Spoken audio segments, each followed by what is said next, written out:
Got it. Hey guys, thank you for coming back for another exciting episode of Yoml. This is the Year of Magical Learning podcast.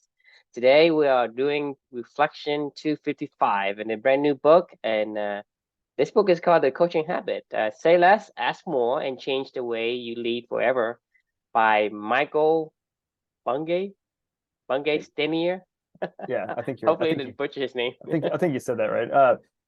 Yeah. So, actually, it's funny. I didn't put this in the description, but this book actually, came to me because this leadership course that Salesforce put me through. You spend like an entire year doing this like leadership course where you go through. You have like a little cohort of like 6 of us, I think, and we had this like moderator that like each month we get together and we do like all these different like training modules and whatever, and then we get together and have a discussion around it. And the guy that leads it is actually from another company, and this is what Salesforce had hired them to do, is to run these like leadership development programs. So like anyway, this guy was a really cool guy, and really liked him a lot. I felt like I had a lot in common with him, and a lot of the stuff that I cared about, like the stuff that you and I care about, like he was very much in line with that. He recommended to me this book.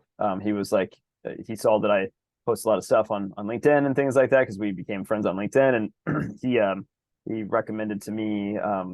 He was like, the best book that I've ever read was this book called The Coaching Habit, and I was like, I like this guy, and I remember him saying that, and so when I was getting back into a leadership role, which I'll explain in a second here, but I thought, hey, this guy, I trust him, I like him. He's a good dude, similar track mindset, and thought, hey, let's give this book a try and see how it goes, right?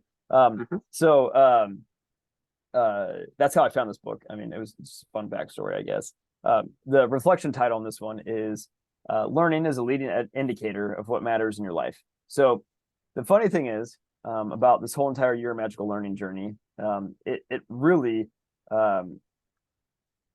as I got further and further into this whole entire thing, and as you and I, we're on 255 now, right? You start to see, as I look back, I started to see patterns in my own reading, and things that I've been learning and what I've been caring about. And this whole journey, when it started, this is basically a log of like 3 years of my life, of everything that I was consuming and reading, and what lessons that I have learned, right? I mean, this is literally a log of everything that I was reading and learning over the course of like a 3-year period of my life.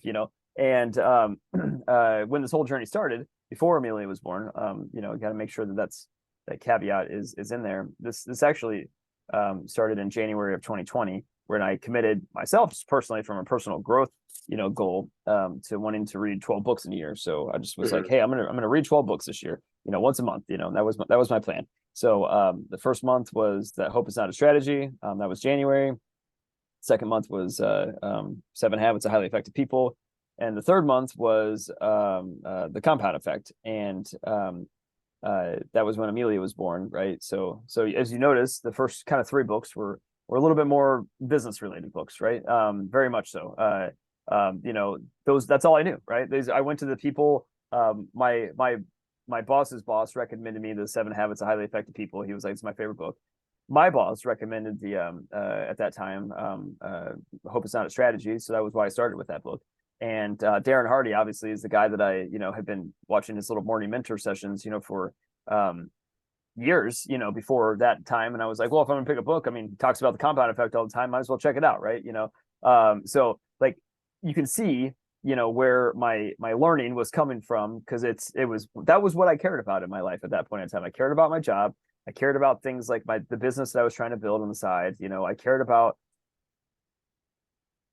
that's what I cared about, like sales, things like that, right? And immediately you'll see, when as you start to look back on this journey, and you'll see first, as soon as Amelia was born, and everything, and after she passed away, everything changed, right? Like almost every book that I read during those first 4, 5, 6 months after Amelia passed away, I was searching, right, for answers about humanity. I was searching for answers about I mean, I wrote it in here, like the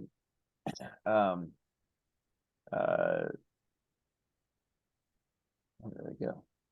I was exploring books about, thinking and how our minds worked, and humanity in general and happiness overall, right? I was searching for Hmm. answers, and then you start to see, as I kind of started to do, it got me curious again on that side of everything. Then, I had totally avoided all books about pain and suffering. Like I just didn't want to read it, didn't want to hear it, didn't want to feel it, didn't want to do that. And there were the next kind of wave of this whole journey. You see, books start to come in that are, like option B's and Year of Magical Thinking, and books like When Breath Becomes Air, and books exploring pain and suffering, and books about like Your Body Keeps the Score, right? So I started to finally, embrace the pain a little bit and understand, like, hey, what is going on, here, and not be as scared about it. And then from there, it catapulted me into a different, spectrum, where after I finally felt like had my curiosity back, and I had, kind of had explored the pain a little bit more, that actually my brain started coming back online again, and I started to get curious about, projects that I care about and meaningful work and things like that. So I started to explore a lot more books around that, which led us to books about culture and the connected nature of the universe, and beavers, and blah blah blah blah blah, and other life forms and fungi and all these other books, about trees and shit and whatever else, the stuff that I've been reading, right? And then finally, the next stage was more about like spirituality and philosophy and Buddhism and Stoicism and all these other things about like how do other people apply a lot of these things to life, and you can kind of see all along like that, like what I was learning was always a leading indicator of really what mattered to me at that point in time in my life, right? And as I looked back on this journey when I was reading this particular book, the reason why I'm bringing all this up is because The Coaching Habit is the first business book that I read the entire time since Amelia had passed away. Like, I had not read a single book that was business themed, that was about my job. The one key theme that was missing the entire time, never gave a shit about any book that was about my job. So talk about red flags, right? Of finding yourself in a cul-de-sac in the dip. I was like, I care about so many other things in this world. My job isn't even on the radar, right? Like, so like I was like, holy shit. Like, when I was wanting to leave and I was thinking about the dip, right? And I'm like, talk about a leading indicator of what matters to your life. Like that could matter literally less. I didn't give a shit about wanting to get better at that. I didn't give a shit about, wanting to improve in my job, like, yes, all these other books and things like that, and what I was learning, what you and I were applying to different experiments that we were doing, was actually making me better in my job. But needless to say, I wasn't actively actually trying to get better at my job, so I found it really funny that this was the first book, that was the first business themed book that I decided to explore, since Amelia had passed away. And the reason why was because I left my job after I read The Dip. We just went through that one a couple of weeks ago. And I quit my job and I went to go do what I was calling meaningful work, and what you and I were calling meaningful work, because this is a club and experiment basically that I took over a Hmm. team. I got back to doing what I like to do, which is leading, mentoring, being a maven, right? Right. Exchanging information and teaching and coaching and learning at the same time, and trying to get better with other people and help them to find meaningful work and meaningful relationships, and live a balanced existence. So like everything that you and I were doing, I was like, oh, good, I get to finally do this again. And I was like, how can I do that better? Oh, here you go. Here's The Coaching Habit, right? Like that's where, like you start to see the leading indicators of life, of what really matters, right? Because my job mattered to me again. It was something that I wanted to get better at and I wanted to improve in. So I actually use the framework of this Coaching Habit framework that they talk about in every week in my one-on-ones. The I started off with two questions. One is a question that I do, which is, how's your balance? That's from you and I, and that Hmm. that sets the stage, honestly, for a lot of things, right? If they're like, Right. balance is good, it's like feeling good. I'm really liking what's going on. Like what's I'm feeling energy. I'm feeling momentum. I'm feeling like I got everything under control right now, and I'm like, great. Like we don't need to talk about it anymore. Then the next question, and if obviously if the answer to that is, I'm like a 3 right now. I hate my job. Like, I feel like I'm getting sick all the time. Hmm.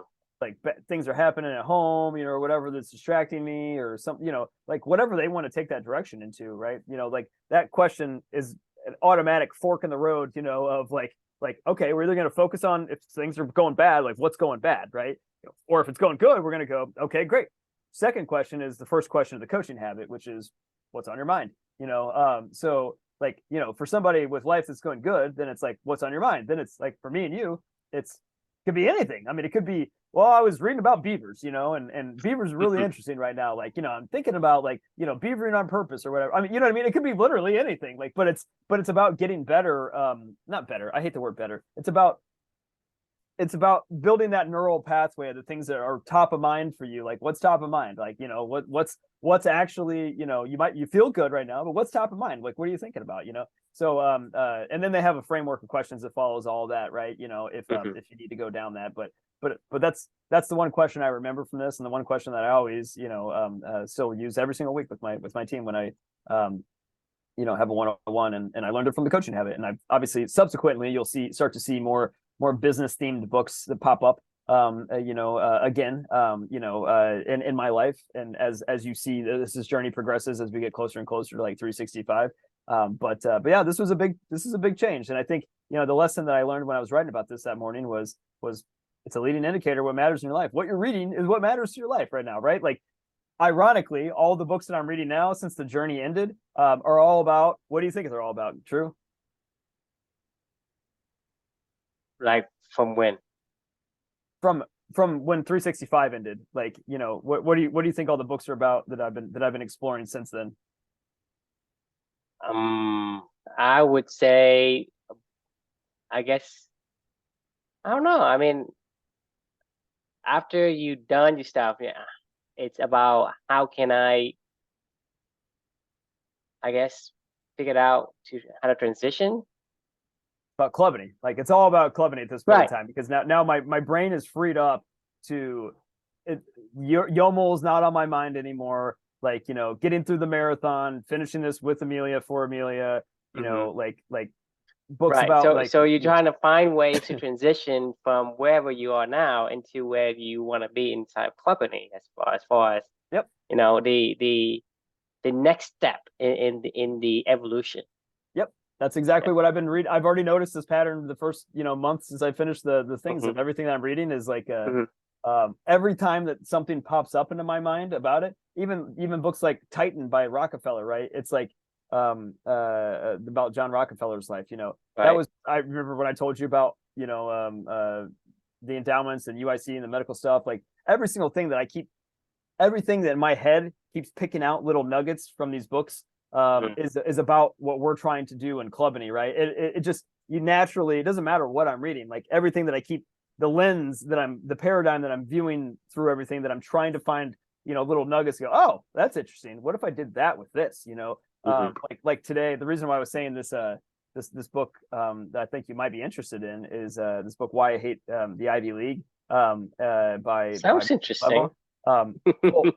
well, what was really interesting today was when I was finishing up this book, he had this one section of it. He was talking about elections, basically, and like how elections work and how they don't work, and how fucked we are, basically, where we can be persuaded by somebody that can be just absolutely terrible at the job. While these really, really qualified candidates can be left to the wayside just because they don't have whatever natural appeal, that they can win the connectors, the influencers, the people that like have that natural charisma that you just gravitate toward, even though maybe the substance behind them is total garbage. Like, but anyway, the theory that they brought up in this whole thing is and you'll have to read it yourself, but this girl brought up this little girl that they was talking about high school elections, and they were trying to figure out how can we make elections better to get that bias out of eliminating all these really quality candidates that we never get to see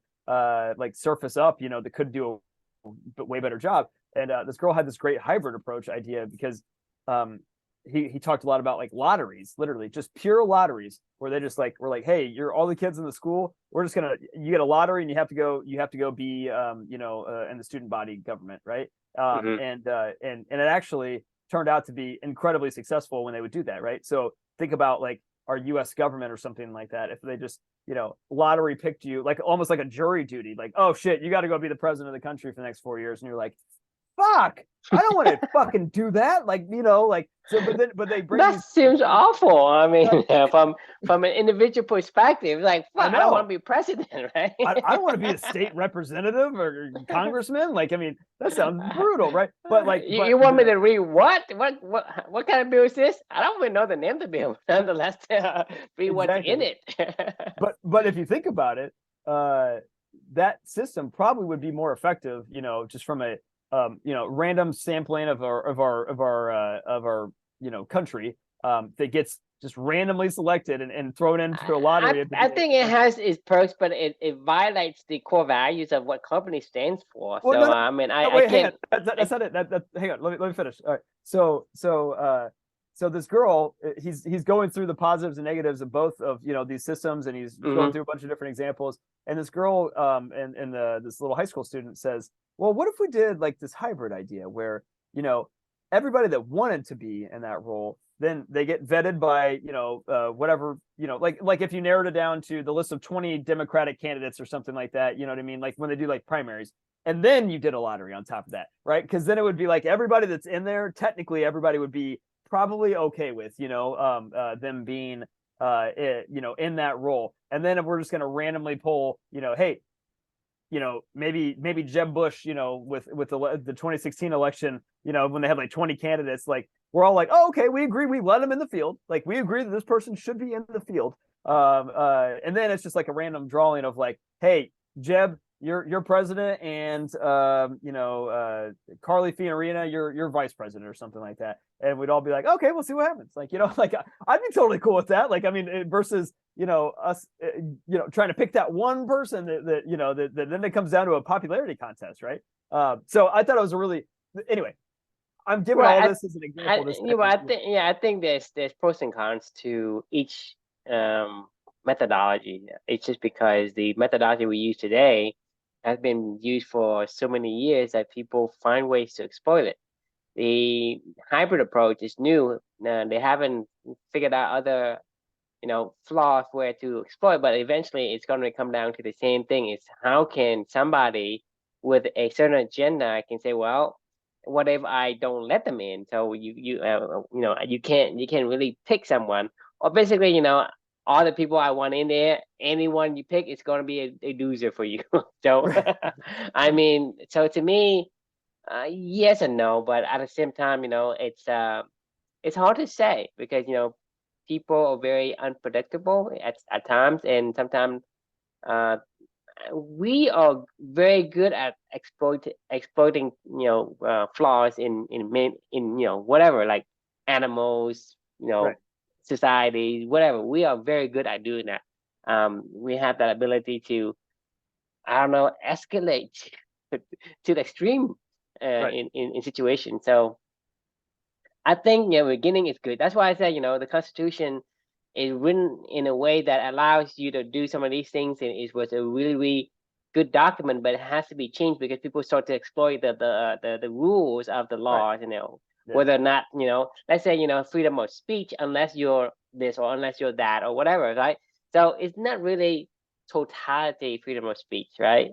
no, Right, because you say, well, if you say this, you still be responsible for certain things, and if you say that, it could be held against you in court of law. So the thing is, so in essence, yes, you can have freedom of speech, but there are caveats to it. You can, right, have,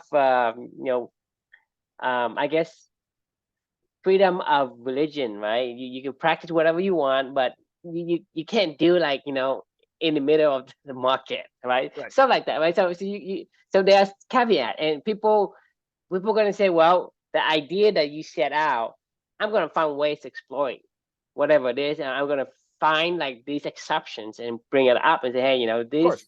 is the precedent, or Can this is always do something that better. has been Yeah, done.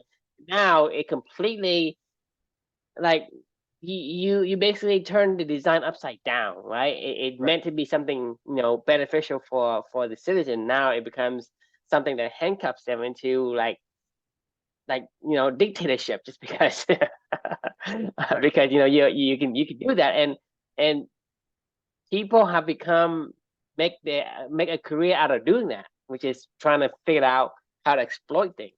and this is what you call lobbyists. Right, right. No, you're so right. But I thought it would be an interesting application for our clubby entrance process, right?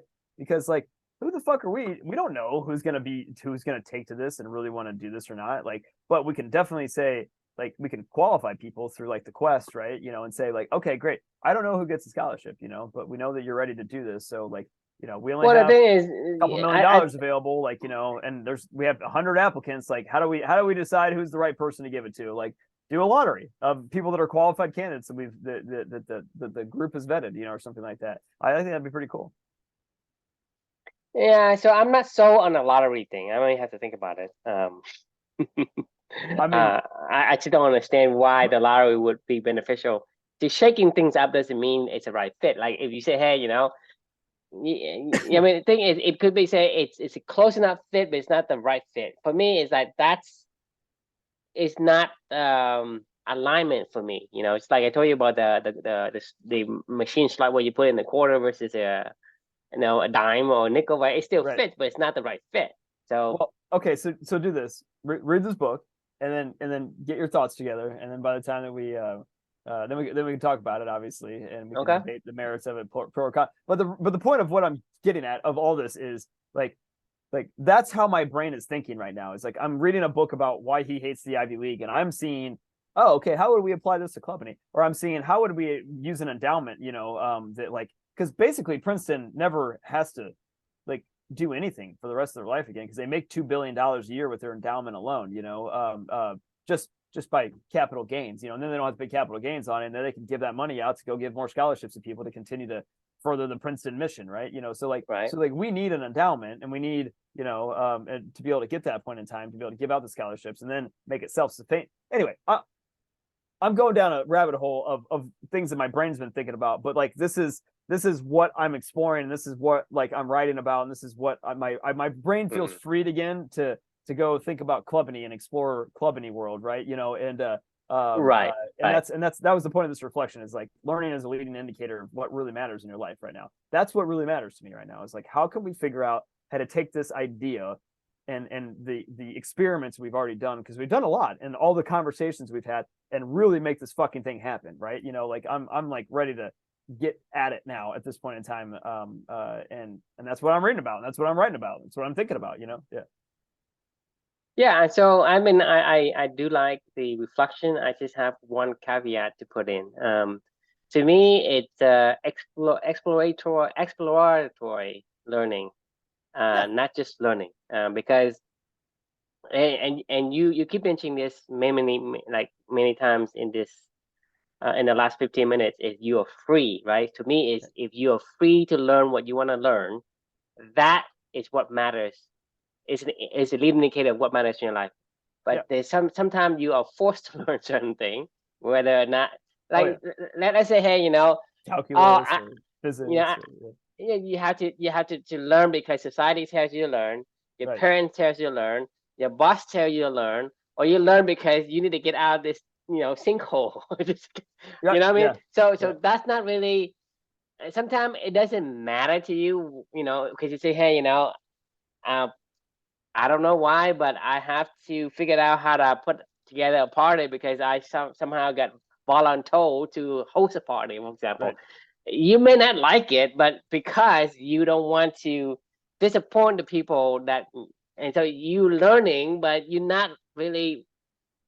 It doesn't matter to you. Say, hey, I hate doing this. I hate becoming the president of this club or whatever. I Right. just want to be you know me, right? I'm on the extremity in terms of solitude. I like 80% solitude and 20% interactions. I don't Right. like 50-50, right? I'm not. If I have to do like in a day, I can probably tolerate one meeting for 30 minutes. One meeting. If Well, you that's get not more true. than That is not true. no, no, We no. talk we talk for an hour every night. Like, like it's if you're eating cake or if you're eating a frog, like you can only do 30 minutes of frog eating is what you're saying. I can Yeah, I can do 30 minutes of frog eating, but I can eat cake all day long. Right, but exactly. but that's what I'm saying is when you have to learn something, right? Um, there is a certain tendency to explore. If you are free, then it's going to allow your brains to kind of latch onto things that is going to You're lead listening. to yeah, you following your elephant. Your elephant saying, Yeah. hey, you know, I Oh, like hear this. Yeah. this path, right? So Yeah. you let the elephant lead you. And Right. so the things that you learn in your spare time, in your free time. This is the keyword, free. You're free to choose, right? To Yeah. It's a me, good point. that is the real indicator of what matters in life. And because and the thing is, I may even like interchange the word. Is the learning that you enjoy would be the leading indicator of what matters in your life. Because, but the thing is, if you are really exploration learning, you will enjoy it because you know you want to know. Okay, Yeah. It's because right fun. now you got my Like you a got treasure hunt. my brain curious about why this Malcolm Gladwell hates Ivy League because It's I want to true. learn that, right? 'Cause Yeah. I'm curious because Right. no one told me I have to do, right? Because I want to know because somebody put a question in my head. Now I want to learn that, right? And Right. that exploratory. I can't even say that. Exploratory. Exploratory. That's right. Sorry. Yeah, thank you. Exploratory learning is always going to satisfy the curious mind. And so when Yeah. you do that, you always enjoy. That's why I'm saying, hey, as long as you do exploratory learning, that or the learning that you enjoy, that is what dictates the things that can be going to matter in your life. Like that means that you are gravitating towards that kind of a, I guess, a discovery. You want to discover, okay, what is this answer to this question of why there's why people hate every leak or whatever. And So so I think yeah, go ahead. and so I think we will want to put the caveat in there. So not just because somebody say, hey, because a lot of time, like when I was growing up, my mom kept telling me like, hey, you should read books, right? And so, but I Right. don't like to read books. I mean, that's not learning for me. Right. In a way, it's not. But like I say, I can sit there like for hours and I still won't get anything. And I wouldn't have absorbed any. I would basically forget it the next day.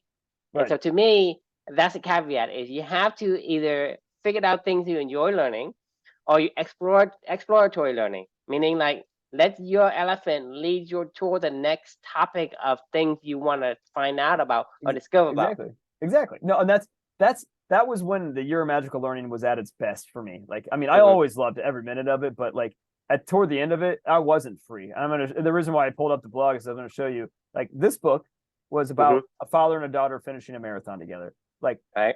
I was searching for a book to finish to finish out Year of Magical Learning. This book was a Bill Bryson book where I was searching for a book to finish out this journey with, and I was like, oh, well, of course, gotta go with my good old favorite Bill Bryson, right? This book that I was doing this with, I literally was like, I don't know what to read right now that would make sense for the end of this journey. So I found this and I was like, maybe this will be interesting, and I actually did. This was probably one of the more personal exploratory ones that I Mm-hmm. wanted that Amelia and I guess, wanted to go do. But this one right here was Ozan Verrall, who did Think Like a Rocket Scientist. This was his second book that I was like, well, I owe it to him to finish up, his, and I enjoyed it, but like I was like, it was like I owe it to him to finish this, right? As a part of this journey, and I could go on and on and on.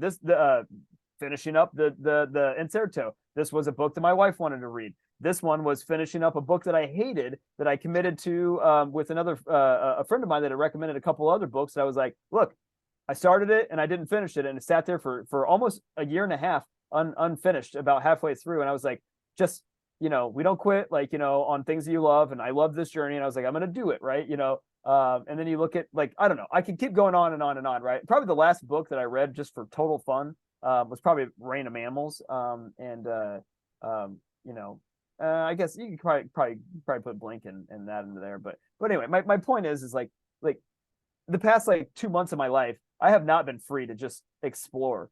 I was finishing up. You constraining yourself. Right. I was looking for things to finish this journey with, right? And that was the leading indicator of, like, I have to finish Yoml strong. Like, we have to get across this finish line. What makes sense to finish this journey? That was what I was looking for in every book that I was looking to read, right? And it was really just running at that point in time, right? I was like, I just got to break through the finish line, and then like the day that I finished, like the first book that I read was the went back to the Black Swan, right? And then I went to a book that I had saved for a long time, and then and now I'm going back. Now I'm doing things that I just want to do for fun again, where it's like, oh my god, like, oh, I mean, the thing is, this is what I we have say like 30 books before. right now. Yeah, we say you gotta let the elephant be the elephant. Right. You're the rider. You can say, I gotta finish strong. Gotta finish strong. Come on, elephant, finish That's strong. exactly It's right. like, step back and let the elephant do his thing. I You're mean, exactly right. I the was point is, overriding the elephant. even if you purposely set this up so you end strong, who knows? No Who give a one. shit? No one does, but I did. No, like the, this is so wild the with the whole elephant elephant is and saying, rider. Yeah, shut yeah. up, rider. Right. Hey man, he's like, free yourself, like go ahead, have fun, like enjoy, like go read the books you want to read, like I take a mean, break, you see the immediate shift in momentum the yes, moment you finish 365, because after 365 you're like this joyous person, because you say like, oh, okay, I can do whatever I want now, right? right. I'm free, right? Yeah, So there's a big, it's like a spring, like the moment you just bounce out of it. It's like 366, okay. I mean, and I like 366. right, The 360, 365 is like, ah, I gotta finish this. It's like, pretty come much. on. I Yeah. mean, this is like eating a frog. I mean, it Well, sounds to me like, it wasn't eating the frog because it was very meaningful, like what I was doing for me. So it wasn't eating the frog, but it wasn't like pure enjoyment of learning for exploratory but learning sake. I think it's, you think it's meaningful to you as a writer, but not as the elephant, because it has to Right. be both, right? The elephant and the rider has to enjoy the Yeah, journey. no, I To was shoving my elephant up a hill for Yeah, sure. Like you are that. trying to push the elephant in a direction that he may Right. not want to go. So I think that's why you feel a little bit of a resistance. You mean, Yeah. if you understand what I'm I saying? mean, to be fair, like I didn't love In a Sunburned Country. It was good. I enjoyed it. It's a Bill Bryson book. I enjoyed it. It was okay. This book about this book did get me a little bit just because it was just so perfect. Like, but Awaken Your Genius. I told you about this book when I was reading. I feel like this guy, give me the hoodwink, because for the past 3 years I've been on his email subscriber list where he's been writing this book, and he just basically send out every week when he would send out his little ideas for the week, like that these were his ideas, and that's what the book is. I'm like, man, I've already heard all these stories because you read them. You were just writing your book and giving us little excerpts of it. Like, I wish you just would have told us that was the case, because like, why would I ever buy your book at that point in time? Like, you basically, I already heard of this whole. I've already read your book. Like, I thought it was going to be something totally different, but but anyway, like you're spot on. Like, I mean, I haven't felt like this excited about Clubany research probably since, geez, probably since I started my new job. Where I was where I was just searching for ideas of how we could even take this thing like the quest and other Hmm. things to the next level, and how can yeah, I probably haven't been this excited about just pure exploratory learning for quite a while. And immediately, it's funny because, like I said, immediately as soon as this journey ended, my brain went straight back to Clubany. It was like, okay, fine, I can finally like get this off of my plate to go think about the thing that I really want to think about with Amelia. Yeah. Right. I mean, I think that's the key, is to let your elephant do most of the work, because the elephant is the hero in the life story. Right. And so if you keep forcing the elephant to do certain things, whether somebody's forcing you or you forcing yourself, because I mean, I keep saying to you, why do you limit yourself to one reflection? I asked you the Good point. question before, all That's right? a And say, good point. why do you do it? Right? And then, why do you have to finish strong? Right? I don't know. I don't who know. I don't know. I don't. who told you you have to?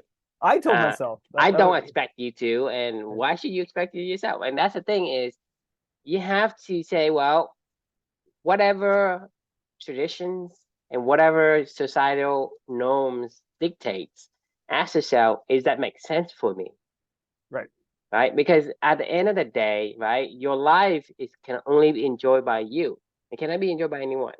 and your life is painful and can only be felt by you. It cannot be felt by anyone Yeah, because man, I I no agree. one can take somebody's pain in his or her place.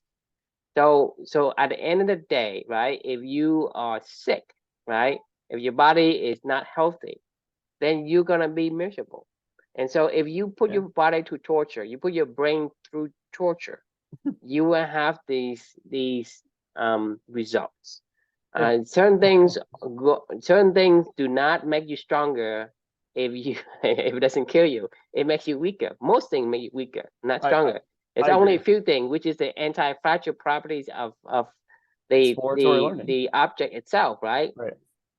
I mean, that's the thing. Is only something does that. Like when you cut a hydra's head, right? It goes into two. Same Right. thing with like herbs, right? When you trim some herb, like you cut the stalk, two stalk come out, right? You cut that stalk, two stalk come out. Right. That is anti-fragile, but only very few has the anti-fragile properties. So you have to go back and look at the life and the genes and the um what you long for.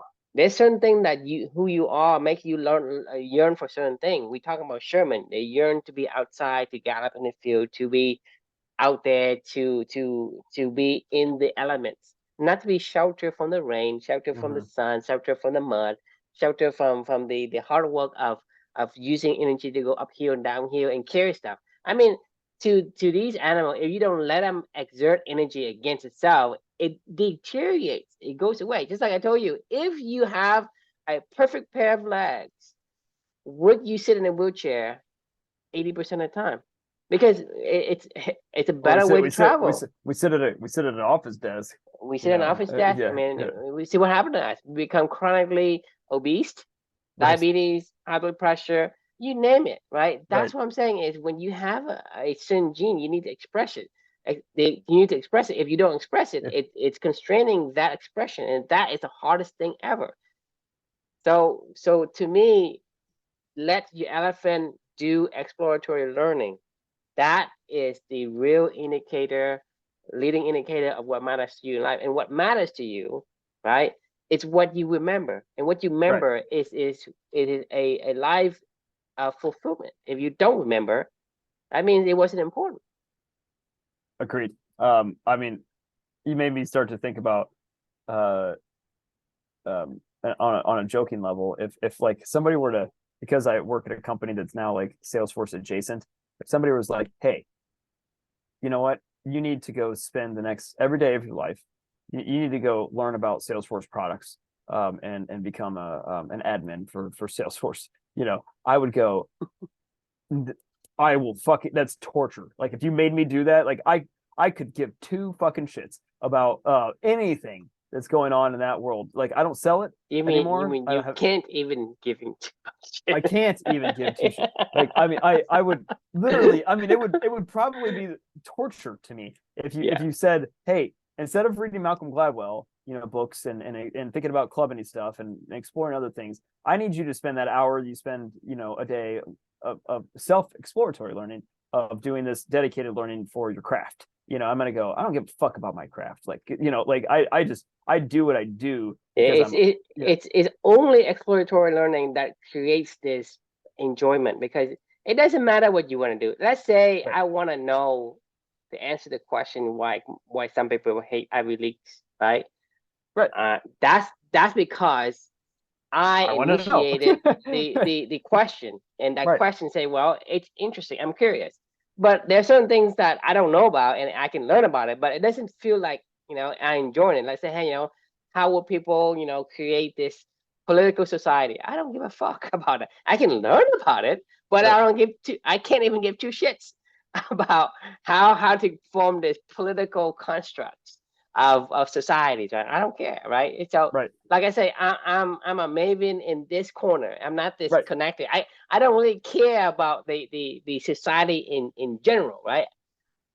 That's the point of a maven, though, right? Is they have their domain that Mm-hmm. they are obsessed with, that they want to learn incessantly about, but also at the same time share, because that helps them to get better and grow and learn in whatever they care about, right? Like that's why people become experts in travel, or whatever. I have one of my best friends is I told you about his little travel idea.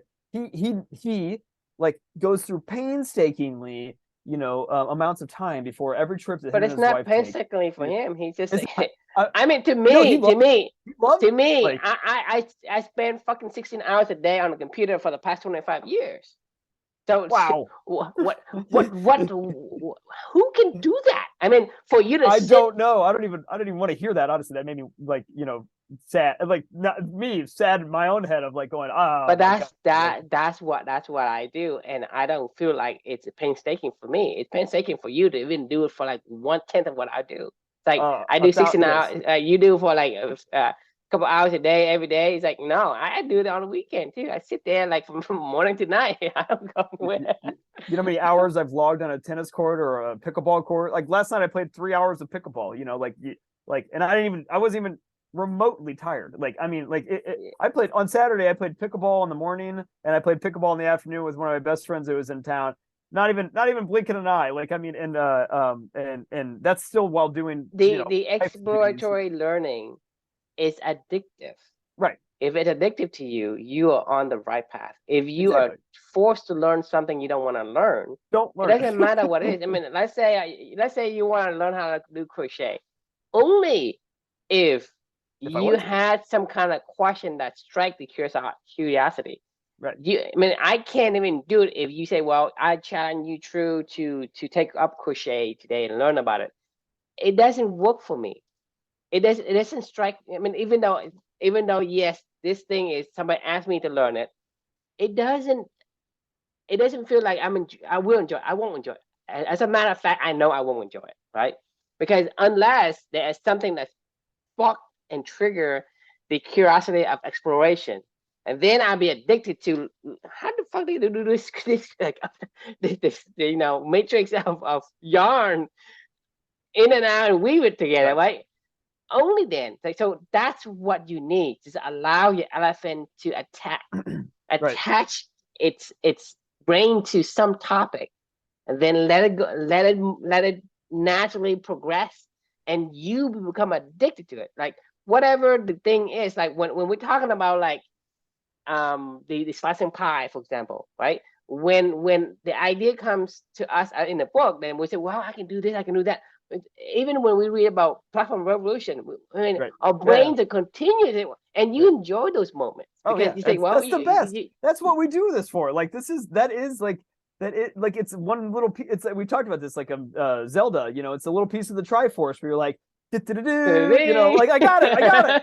All right, I get it. Like I get to go. Like we could do this. So like I read this other book a couple last week, maybe 2 weeks ago. It's called In Praise of Slowness. And talk about a book about don't run for trains. Like you would love this book because it was basically a book about not running for trains, right? And going slow in the world. And it Right, got me because everything it has pros and cons. So sometimes you say everything's fast, it's not good. It's just like, hey, you raise a chicken in 3 days. Well, it's not a good chicken. oh It's man, a yeah, slow growth of a chicken. Yeah, I want that natural chicken. So you think about it. Everything has its pros and cons. Something exactly. you want fast, something you want slow. So like you can't not have everything. Nothing is universal. Well, It's so what this always book perspective based. agreed. And what this book made me think about was A, you and not running for trains. And then B, I was like, you know what? You remember when we talked about having a siesta every Mm-hmm. day and building that into the clubany, ecosystem of things that we were going to make part of our culture because like, balance and yada, yada, yada, all that other stuff. Well, I was like, you know what? Fuck it. I'm doing this next month. My monthly challenge is going to be, I'm going to build in an hour siesta in the middle of my day. I'm going to go take a nap in the middle of the day. I don't give a shit what's going on. I'm just gonna I'm gonna pick a time from like 2 to 3 every day where I'm just gonna block off my calendar where nobody's gonna know what I'm doing, but I'm gonna go either just sit down and stare at the wall or take a nap or I'm just gonna stop. I'm just gonna disconnect from everything in the middle Mm-hmm. of the day, and that's it. I'm taking a siesta. For that's my monthly challenge next month is taking a siesta. But like but to your point, it's like my brain sees these things and learns these things and explores these things and then wants to go apply these things because my elephant just wants to. Like it's fun, like and it's a part of it's a part of the process, you know, and it's the fun part of the process. Like I think back to like calculus in college, or like, oh my God, management 200. It was an accounting class. There was a business, financial, or no, what was it? Whatever it was. It was the beginning business accounting class, and it is one of the biggest weed out courses in all of colleges, for people like to I get thought that into. was physics 101. No, that could be for sure. At Purdue, Kim 101 is like the fucking weed out for all engineering majors, but for business majors, it's this management 200 class.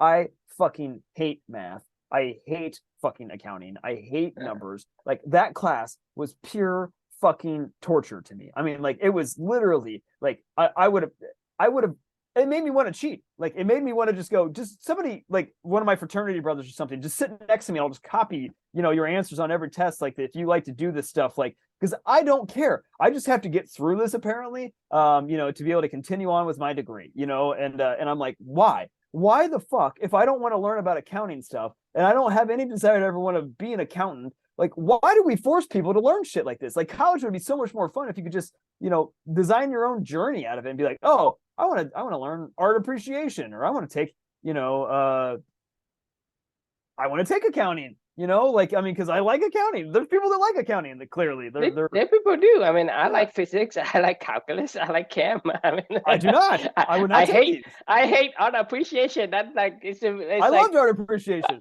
I mean, every time I go to class, I like fall asleep. I can't keep my I can't keep myself awake. I'm like completely wide open in chem and physics and calculus. Like shit. And like I said, in physics, like when I first came to physics, like there's no seats, right? And then like next day, well, there's seats, and then next day there's empty seats, and then at the end of the week is like there's probably like 1/4 left. That's hilarious. So so I skipped Chem 101. I go to Chem 200 because I skipped out, and so Chem is the same way. In the beginning, it was like a lot of people like in the whole department, right? And so I think it's Chem 101. I didn't take it because I exempt out. But nice. Chem 101 was the same because there's a lot of people that comes to it, and then certainly it's. I mean, I went to physics, so physics and chem is almost exactly the same way. It's they come out, and I think they like the school, the university, they do it on purpose. They will it's a pack everybody in the same room because they know that they're not going to stay. And so the first day, there's when you see people sitting on the steps, and then people standing in the back. And then the next day there's empty seats, right? And then next day there's even more and more, and then certainly there's like by the time like there's Purdue have this thing called Q drop, where you have the I think it's like you have like maybe 6 weeks into the semester you can drop any classes without having any kind of penalty. I don't think so. So Texas A&M has the option where within the first 6 weeks you can drop any classes and pick up another class, right? Interesting. And so there is a period of grace that you can drop. And so by that date, that 6 weeks in, they're probably like less than 10% in the chem and in the physics. And I'm talking about I believe it, yeah. So in my chem, because I skipped chem 101, I go to chem 200 with the sophomores, and what happened is for that, like they start out with like 40, right? Chem 101 is like 200, chem 200 is like 40. By the time that Q drop grace period ended, you're talking about there's like 12 people. Right.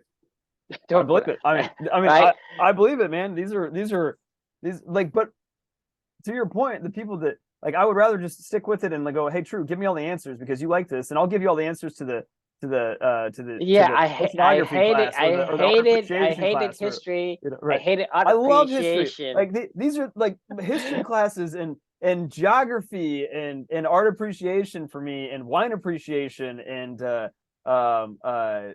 fucking case studies in business So go school. back to what we These were are my saying things, is let the like elephant be right, the elephant, right?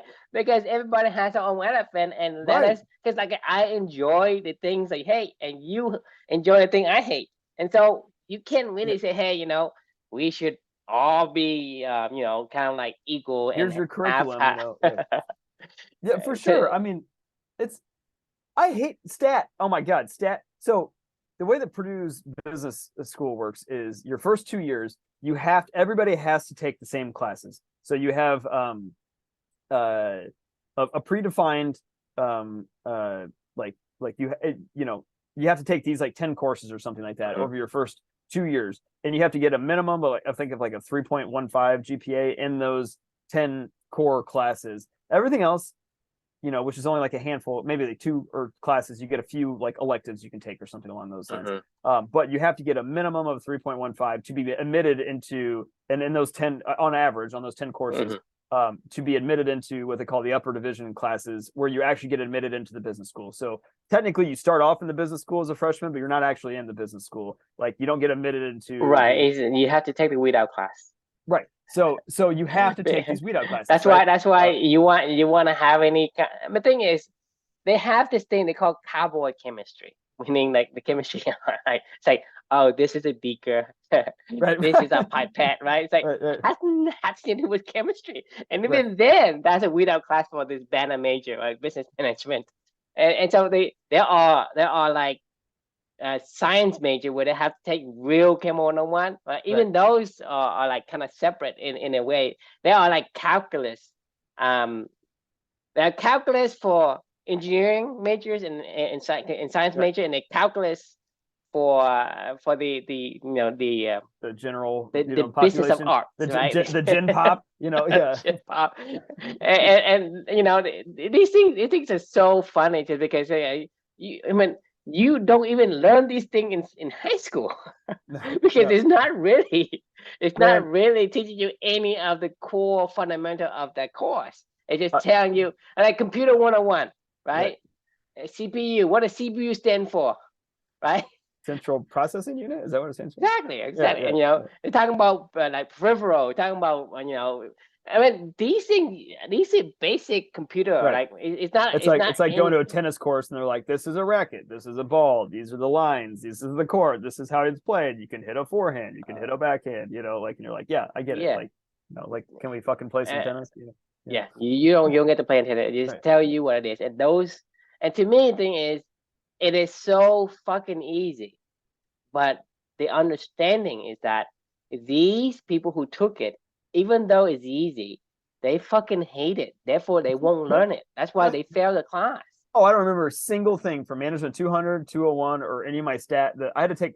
I had to take 3 fucking stat classes, like, and it was like For really what? hard, like stat classes that were like really, really, really hard. For what? Like, I don't like. I'm not a statistician. Never gonna be a statistician. I'm not a business analytics, major or something like that. Like, what the fuck do I need to be doing probability statistics for? Of like regression to the mean analysis and shit like that. Like, The I'm like, only statistic formula you need is a compound interest formula. That's it. sure, That's fine. all you need, and we have calculators for that. Exactly. This is what I'm saying. Is like I was like, why do I need to take any of this shit? Like, but like to get to my fucking major, my actual concentration in business school is international business and economics. That stuff I loved. Like, and I actually loved when I got to go take those courses, of like studying case studies about Southwest Airlines and why they were good or why they were bad and how the market played and how all this stuff, like that stuff gets my brain going, like, and I was like, oh my God, like I get A's in these classes all day long. The other ones, I am like strapped to the side of my if I was on a roller coaster, I'm like holding on for dear life, going, oh my God, please get a C, please get a C, please get a C, please get a C. Like, I mean, I'm like studying my ass off to get a fucking C plus, like you know what I mean? And I'm like this isn't right. Like, what? I mean, the thing is, trying. I've taken Asian history. I've skipped probably like 75% of the class, right? Because you And already knew it, that or because you didn't like it? I didn't like it. Oh, That was that was the worst experience I ever remember through in college. I Asian mean, history. I didn't even participate in it, and this is the worst That's memory. funny. Okay, That's and hilarious. thing is, I figured that hey, I'm Asian. Maybe Asian history would appeal to me. It didn't. Right. I mean, I'm talking about like so little effort, but yet so much significant influence and impact on you as a person. It's like Right. it's.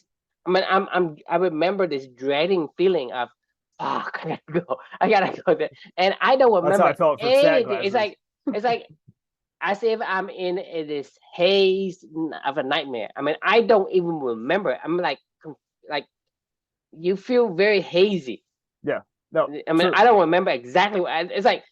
I can say where I may have made all this up in my head because I don't remember any single detail of any vividness to it.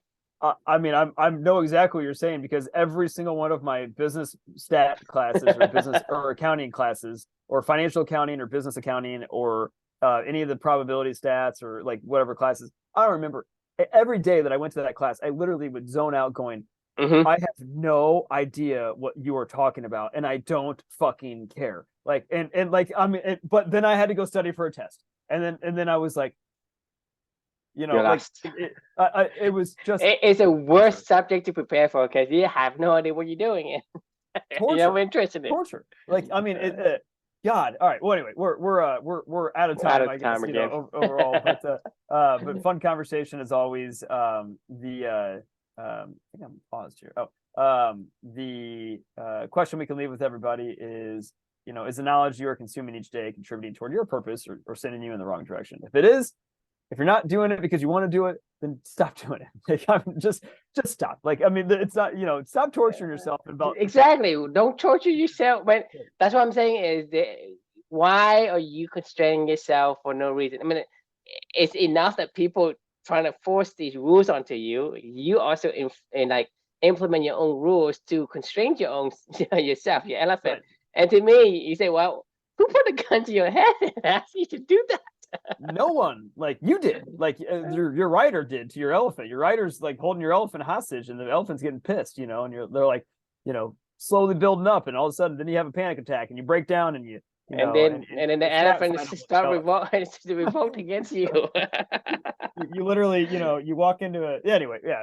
All right. All right. So we'll leave it at that for the night. And thanks for joining. We'll see you all tomorrow night. Sounds good. Good night.